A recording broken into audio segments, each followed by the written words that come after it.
కేరళ ఎన్నికల ప్రచారంలో మరోసారి పాల్గొన్న తెలంగాణ ముఖ్యమంత్రి రేవంత్ రెడ్డి అక్కడ ప్రభుత్వంపై తీవ్ర విమర్శలు చేశారు. కేరళ ప్రజలను ముఖ్యమంత్రి పినరయి విజయన్ దారుణంగా మోసం చేస్తున్నారంటూ మండిపడ్డారు. ఈ విషయంలో తాను చర్చకు రెడీగా ఉన్నట్లు సీఎం పినరయి విజయన్ కు రేవంత్ రెడ్డి సవాల్ విసిరారు. ఈ సందర్భంగా పినరయి విజయన్ పై పలు కేసుల్లో సంచలన ఆరోపణలు ఉన్నాయంటూ రేవంత్ రెడ్డి పేర్కొన్నారు. పవిత్ర శబరిమల అయ్యప్ప దేవస్థానం బంగారం మాయం కేసులో పాటు కేరళ గోల్డ్ స్మగ్లింగ్ కేసులో విజయన్ పేరు ఉందంటూ ఆయన పేర్కొన్నారు. కేరళ ఎన్నికల ప్రచారంలో మరోసారి పాల్గొన్న తెలంగాణ ముఖ్యమంత్రి రేవంత్ రెడ్డి అక్కడి ప్రభుత్వంపై తీవ్ర విమర్శలు చేశారు. కేరళ ప్రజలను ముఖ్యమంత్రి పినరయి విజయన్ ను దారుణంగా మోసం చేస్తున్నారని మండిపడ్డారు. ఈ విషయంలో తాను చర్చకు రెడీ ఉన్నట్లు సీఎం పినరయి విజయన్ కు రేవంత్ రెడ్డి సవాల్ విసిరారు.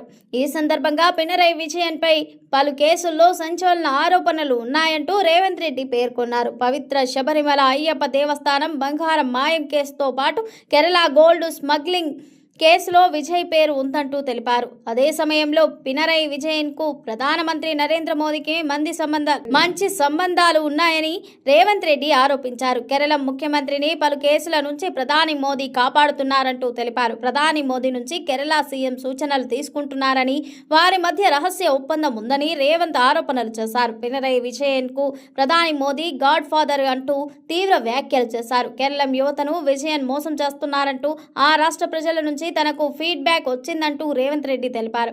ఇక పినరయి విజయన్ కు కేసీఆర్ మంచి మిత్రుడు అంటూ కేసీఆర్ పాలన గురించి కేరళ సీఎం గతంలో ప్రస్తావించారంటూ గుర్తు చేశారు. ఈ సందర్భంగా కేరళం ప్రజలపై రేవంత్ రెడ్డి ప్రశంసల వర్షం కురిపించారు. కేరళం యూత్ కష్టపడే తత్వం గలవారని కొనియాడారు. గల్ఫ్ దేశాల అభివృద్ధిలో కేరళ యువత కృషి ఎనలేనిదన్నారు. కేరళ లెఫ్ట్ డెమోక్రటిక్ ఫ్రంట్ సర్కారుకు ముగిసిందని, ఇక పినరయి విజయన్ ప్రభుత్వం పదవి అయిపోయిందని జోస్యం చెప్పారు. కేరళలో యునైటెడ్ డెమోక్రటిక్ ఫ్రంట్ ప్రభుత్వం వస్తోందని ధీమా వ్యక్తం చేశారు. కేరళ అభివృద్ధిలో కరుణాకరన్, ఉమెన్ చాందీ పాత్ర ఉందని, కానీ పినరయి విజయన్ మాత్రం తానే అభివృద్ధి చేసినట్లు చెప్పుకుంటున్నారని తెలిపారు. తెలంగాణ ప్రజలు కేసీఆర్ను గద్దె దించినట్లే కేరళలో పినరయి విజయన్ను కూడా ఇంటికి పంపిస్తారంటూ రేవంత్ రెడ్డి చెప్పుకొచ్చారు. 2023కు ముందు కూడా తెలంగాణను